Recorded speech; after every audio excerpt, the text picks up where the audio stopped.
E somente nessas últimas semanas, em especial nesta semana, a invasão a propriedades rurais, em especial também nos estados do Paraná, do Rio Grande do Sul, do Mato Grosso do Sul e também algumas ocorrências na Bahia se intensificaram bastante por parte de representantes de povos indígenas.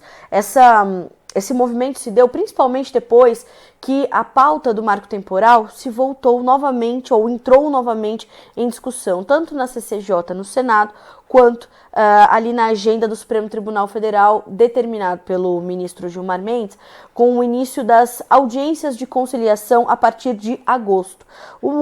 A condição da insegurança jurídica, ela é algo já muito latente no país já há muito tempo, mas a discussão sobre o marco temporal, que é uma lei vigente, que foi promulgada no início deste ano, ela está aí. É uma discussão antiga de quase 30 anos no Congresso Nacional, para então culminar nesta lei, na promulgação desta lei no início desse ano, que está vigente e precisa ser cumprida. Ainda assim, as invasões têm se intensificado nos últimos dias, para nos ajudar a entender por que isso está acontecendo e o que deve ser feito, como é que o governo deve agir, como os produtores também têm de se proteger do que está havendo e, claro, garantir também a segurança dos povos indígenas. Para nos ajudar a entender essa questão, um grande conhecedor e estudioso desse tema, o senhor Nilson Leitão, presidente do Instituto Pensar Agropecuária, conosco no Notícias Agrícolas nessa quinta-feira. Nilson, é um prazer mais uma vez conversar com o senhor, receber o senhor aqui no Notícias Agrícolas para a gente tratar de um tema tão sensível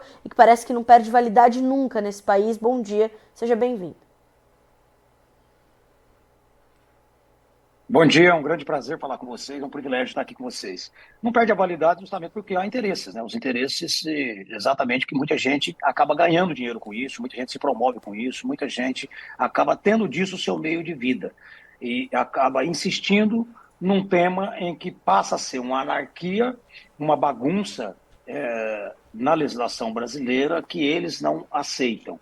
Esse movimento, eu já defendo isso há muito tempo, não é uma defesa a favor do índio. Não é, nunca foi. Não é, e não foi porque eu participei pessoalmente desses debates com lideranças indígenas durante muito tempo, e a terra não é o maior problema e não é o problema do indígena brasileiro. Não é esse o problema é outro, o problema é ideológico, é político, é um viés totalmente de iniciativa ideológica, onde a ideia não é ampliar a área indígena, e sim discutir o direito à propriedade na Constituição Federal. Os movimentos sem terras, os movimentos indígenas, de organizações que estão por trás disso, eles estão todo dia falando que o Brasil não pode ter cercas, que o Brasil tem que derrubar todas as cercas. Então, é esse movimento que empobrece o Brasil, traz insegurança jurídica, desmotiva o investidor cada vez mais, e nesses movimentos que não são apenas físicos, de invasão de áreas privadas no Brasil por indígenas, motivados e financiados por organizações políticas e organizações não governamentais, correntes dentro e fora do governo federal, que motivam e são ativistas por esse tipo de coisa, é que acaba construindo essa ideia de que os índios estão sendo prejudicados, que não é verdadeiro. Mas também em outros campos, no próprio judiciário, como existe no executivo e no legislativo correntes ideológicas para isso, que querem a anarquia, que querem a baderna, que não aceitam a atual regra, que o Brasil tem uma regra constitucional. Nessa semana, há poucos dias, um juiz federal de Mato Grosso também determinou um estudo de mais de 100 mil hectares de ampliação de uma área indígena, onde está proibido pela atual lei do marco temporal, como você mesmo disse, aprovado na Câmara, aprovado no Senado, vetado pelo presidente Lula, mas derrubado os vetos do Congresso Nacional e promulgado pelo Congresso Nacional. Ou seja, é lei vigente de acordo com a nossa regra constitucional e regimental. Então, isso tudo, um juiz federal acaba dando um pedido, uma decisão, em mais de 100 mil hectares de áreas produtivas numa região importante do Brasil, de alta produtividade, que é a cidade de Primavera do Leste, em Mato Grosso. Ele quer ampliar mais 100 mil hectares numa área que já tem mais de 100 mil hectares. para uma aldeia indígena sangradouro.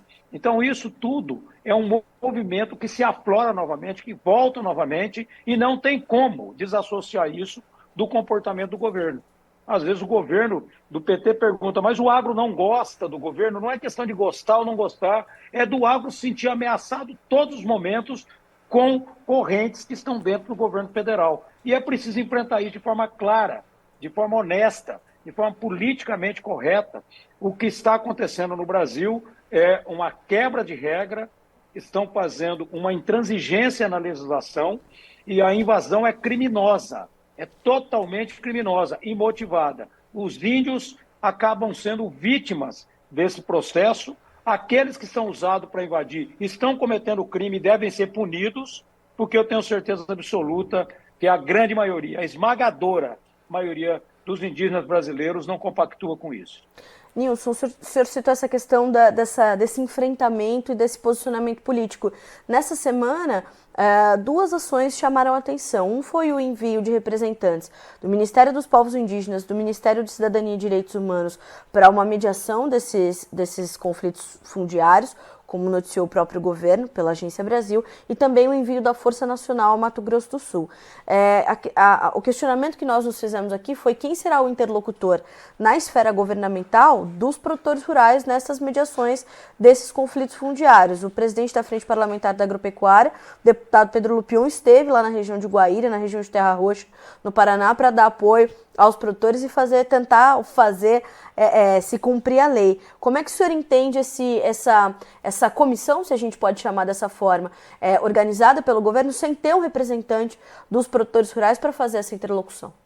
É muito claro, eu repito, é muito claro o posicionamento público da presidente da FUNAI e dos outros segmentos que representam os povos indígenas dentro do governo federal, que eles são a favor da invasão, eles são a favor de tomar a terra na mão grande do proprietário rural, infringindo a legislação. Eles não concordam com a atual legislação, eles não concordam com o marco temporal, eles não concordam com o direito à propriedade, e eles não estão lá para concordar ou para discordar, eles estão lá para cumprir a regra e a legislação, eles são servidores públicos nomeados para seguir a regra. Se eles não concordam, eles têm que sair das suas funções, sair dos seus cargos. Então eles motivam essas invasões, aí eles montam uma missão para tentar apaziguar e resolver um problema que eles criaram, mas eles estão lá com a intenção exatamente de não deixar esses indígenas saírem de lá, para criar uma situação durante a discussão no STF do marco temporal. E essa é a função que eles estão fazendo. O governo federal tinha que incluir nessa missão o Ministério da Agricultura, tinha que colocar nessa missão a Advocacia Geral da União, não aquela corrente ideológica que também é contra a lei, mas aquela que é para cumprir a lei. Então, essa é a diferença. Por isso que existe esse conflito, sempre essa desconfiança de relacionamento, mesmo quando saem as boas notícias, como o Plano Safra e outros temas, do governo falar, o agro não gosta da gente. Poxa, como é que vai ter essa relação onde todo dia tem uma ameaça de tomar as terras da iniciativa privada, do produtor brasileiro, na mão grande, dizendo que é a favor de uma minoria? Não é verdade, não é a favor do índio isso, é a favor apenas da ideologia de alguns que querem a anarquia jurídica do Brasil, que querem a bagunça jurídica do Brasil. Nilson, o senhor citou essa questão da insegurança jurídica, isso é um tema, e o senhor participou dessas discussões, né, nas últimas décadas em torno desse assunto. O marco temporal foi até se promulgar essa lei, foi uma discussão longa no Congresso Nacional. Diante do que está acontecendo agora e com a lei já promulgada, o que pode vir à frente com o tema voltando à pauta do Senado ali primeiro na Comissão de Constituição e Justiça e paralelamente com essas audiências de conciliação propostas e determinadas pelo ministro do STF, Gilmar Mendes? Quais são os sinais de alerta que essas duas iniciativas elas trazem à lei do marco temporal? É uma ameaça clara? A lei do marco temporal pode cair com essas duas frentes? Não, eu não acredito que caia. O ministro Gilmar Mendes ele teve uma atitude que nos alentou. A atitude dele foi dizer, olha, para tudo aí, vamos parar com essa bagunça. Vamos sentar todo mundo na mesa. Eu não vou aqui dar canetada para derrubar o que o Congresso fez. Ele assume de que o Congresso é soberano na decisão, na constituição de uma legislação. Então, ele sabe, ele já colocou isso, eu acho que essa conciliação, pela primeira vez, vai ser muito equilibrada dentro do debate. É o que o governo tem que fazer. Agora, o governo federal, a função do governo federal não é debater esse tema de forma ideológica. Por quê? Porque o marco temporal tem que deixar claro para todo mundo. O marco temporal, ele impede, sim, a ampliação de áreas indígenas já demarcadas. E está correto. Não tem que ficar ampliando área ad eterno. Isso é uma grande estratégia, um grande esquema para poder engessar o Brasil e trazer insegurança jurídica. Então, ele impede. Mas ele não impede de demarcar novas áreas. Só cria novos critérios, honestos, transparentes, não para ter esse modelo que foi usado e abusado até agora, por isso que todas as demarcações foram judicializadas. Eu não acredito num retrocesso mais, porque ficou muito claro que a Constituição de 88, 488 anos depois do descobrimento do Brasil, deixou muito claro, o índio estava lá naquele 5 de outubro, se ele não estava lá, aquela área não era indígena.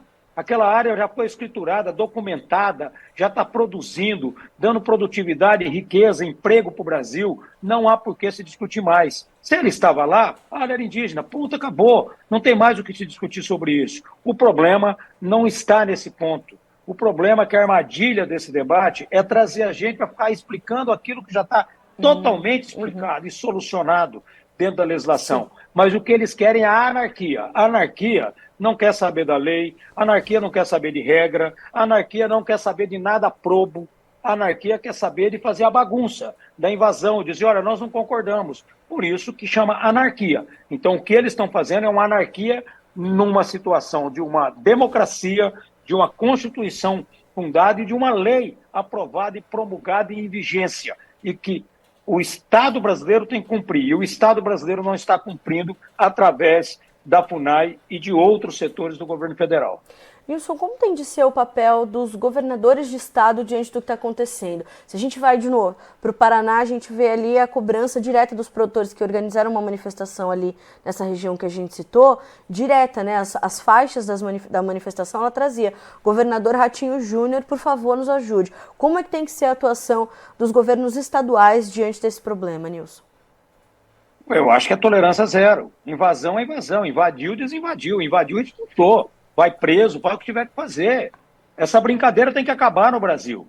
O grande problema é que tem a desculpa de que a invasão está se tratando de indígena, o indígena ocupa a área da União, não são áreas estaduais, e começa esse debate exatamente para poder dificultar. Eu acho que o governo tem que agir imediatamente com a sua polícia, retirar e depois discutir. Você discute o problema não invadindo, você discute o problema na onde tem que discutir, ou dentro do legislativo, ou dentro dos tribunais, ou dentro da estrutura do executivo. Aí sim você pode debater. Eu não posso invadir sua casa e querer ter o mesmo direito que você na discussão. Não. Perde o direito, perde a razão quando invadiu. E quem invadiu tem que ser punido, penalizado, porque é crime. Isso é coisa de marginal. E estão utilizando os índios, alguns inocentemente, ingenuamente ingressando nisso, mas a grande maioria não concorda. A grande maioria dos líderes indígenas do Brasil não concorda com o que fazem, tanto que são poucos que fazem isso. Parece muitos, mas são poucos. E muitos que estão invadindo nem índios são, apenas se fantasiam. Então esse é um grande problema. Nilson, como é que a gente consegue orientar o produtor que está nessa situação? A gente tem invasões que já duram mais de uma semana, a gente tem invasões que já duram mais de um mês, e a gente tem algumas invasões no Brasil que já duram mais de ano. Como é que a gente consegue orientar o produtor que está nos ouvindo nesse momento e está passando por essa situação? Imediatamente acionar a polícia, esperar que a polícia faça o seu papel, tentar ao máximo evitar o conflito? A gente consegue trazer alguma orientação e algum alento para o produtor que esteja nessa situação ou na iminência dessa situação? Eu acho que tudo que esse grupo, que não está lá dentro da invasão, mas é o grupo que fica no ar-condicionado, que fica na estrutura e motivando a invasão, tudo que eles querem é que haja uma reação do produtor rural, do proprietário rural, para que crie aí uma situação, olha, da violência contra a minoria, a violência contra o índio, do vitimismo que pode acontecer. Então, a minha orientação é que não reaja, que não ataque, que não brigue, que não atire, que não reaja com violência, não reaja fisicamente. crie assim a sua segurança na propriedade, se reúna com os sindicatos rurais dos seus municípios, com as entidades de classe, com as autoridades constituídas, com todos os produtores envolvidos e os demais que não estão envolvidos também, mas que possa ser uma grande corrente aí a favor da segurança jurídica e do direito à propriedade. E que o próprio município também se mobilize para defender esse proprietário rural, porque hoje está invadindo essa propriedade, amanhã pode ser a de outro, amanhã pode ser numa praça, amanhã pode ser numa área urbana, porque não vai parar nunca isso, do jeito que está. Então é importante que a sociedade civil entenda que o índio que faz isso, ele é massa de manobra, ele não está indo lá porque, de fato, ele está atrás de terra. Porque antes da terra, ele está precisando de saúde, de educação, de universidade, porque ele está abandonado à própria sorte. Crianças indígenas morrem todos os dias, num crescimento absurdo, porque tem ausência do Estado brasileiro lá. Então não é a terra o problema, é uma covardia o que estão fazendo, usando como massa de manobra esses índios. Nilson, o senhor também, o senhor falou sobre isso muito durante um podcast que o senhor nos concedeu aqui no Notícias Agrícolas. O senhor citou e relatou em detalhes, inclusive, essa trajetória, né, que uma parte imensa da população indígena sofre nesse país justamente por conta dessa ausência do Estado.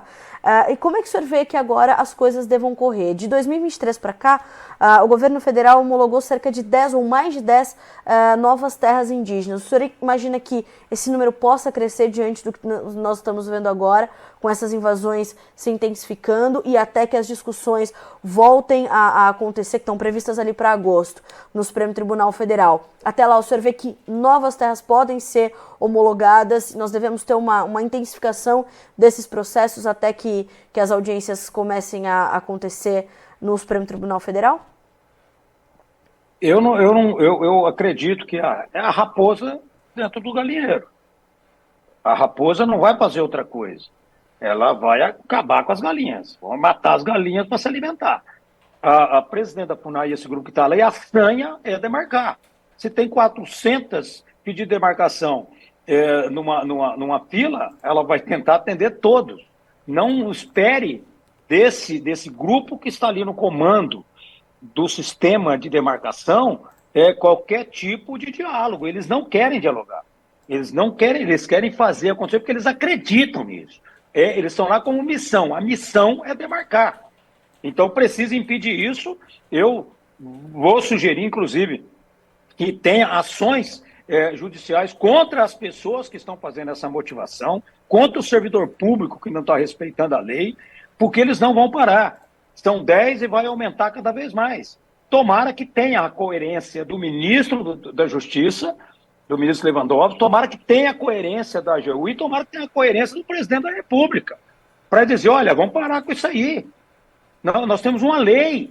Vai querer fazer o quê? Uma guerra civil agora em cima da Constituição? Não, tem que seguir a regra.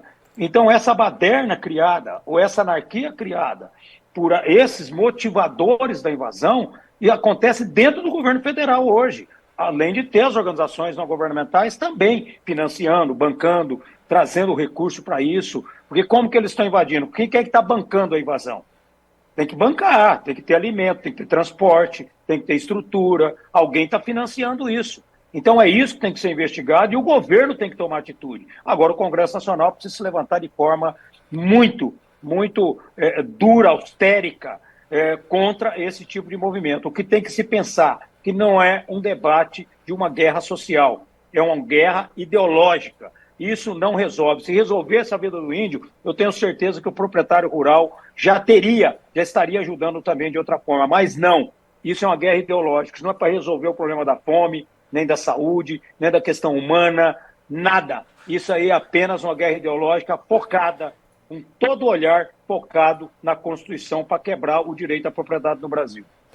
Nilson, a gente, claro, vai continuar acompanhando os desdobramentos desse movimento no Congresso Nacional, no Supremo Tribunal Federal e, claro, pontualmente, né, onde essas invasões estão acontecendo e se intensificando. Eu quero muito lhe agradecer pelos esclarecimentos, é muito importante que a nossa audiência tenha um entendimento do que está acontecendo e o senhor traz com muita veemência essa condição de, não se tratar de uma guerra social, mas uma guerra ideológica e, 2, não acreditar no retrocesso, que já é uma boa notícia. O senhor não imagina que vá haver, né, e que essas audiências de conciliação podem ser bastante equilibradas. E é nisso que a gente tem que se focar agora, portanto, para continuar acompanhando esse cenário, né?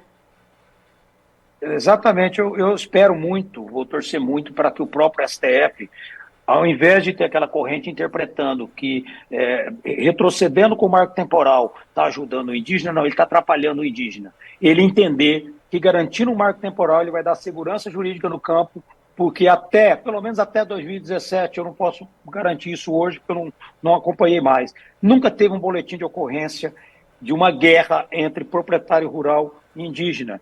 Não tem problema de conflito nessa relação de vizinhança. Essa briga, ela está fora dali, ela está em outros balcões, ela está em outro ambiente, não está na vida real da aldeia indígena e do proprietário rural. Não existe essa desavença, esse conflito. Que é uma covardia o que eles fazem, porque coloca duas vítimas no processo, que é o proprietário rural e o próprio indígena. E o STF tem condições de encerrar esse assunto de vez, pacificando o Brasil, que é a obrigação, cumprindo a legislação, porque ele está lá justamente para isso. Eu acredito muito que vai acontecer isso. E torço muito para que o STF, no final, entenda, olha, garantindo o marco temporal, garantiu a segurança do campo, garantiu o desenvolvimento da vida do indígena e a segurança do direito à propriedade do proprietário rural. Nilson, mais uma vez lhe agradeço muito pela companhia, pela participação e pelos esclarecimentos trazidos à nossa audiência aqui ao Notícias Agrícolas. O senhor sabe que as portas estão sempre abertas para o senhor, para o Instituto Pensar Agropecuária e para qualquer nova informação que o senhor queira dividir com os produtores rurais. Por favor, sinta-se à vontade, o senhor está em casa. Então, qualquer nova informação, fique à vontade para acionar a nossa equipe e nós estaremos acompanhando isso tudo muito de perto. Muito obrigada mais uma vez. Olha, eu que agradeço e não posso deixar o último registro. Por favor. A Frente Parlamentar da Agropecuária está trabalhando dioturnamente para isso. O deputado Pedro Lupion abriu mão das suas férias, esteve lá pessoalmente, junto com toda a diretoria, todo mundo trabalhando muito. Os parlamentares da frente têm isso como prioridade, resolver Sim. esse assunto e dar paz ao campo. Com certeza.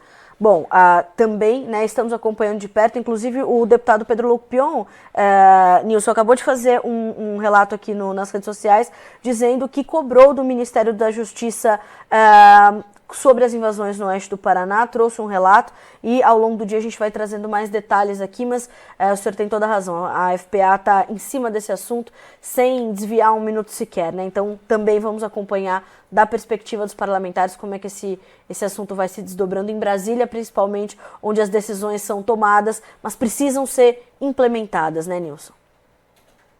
É isso, eu acho que agora é uma união de forças para poder defender aquilo que o Brasil mais precisa, que é paz, segurança jurídica, para que possa trabalhar aquilo que é a sua peculiaridade, sua vocação, que é produzir alimentos para o Brasil e para o mundo.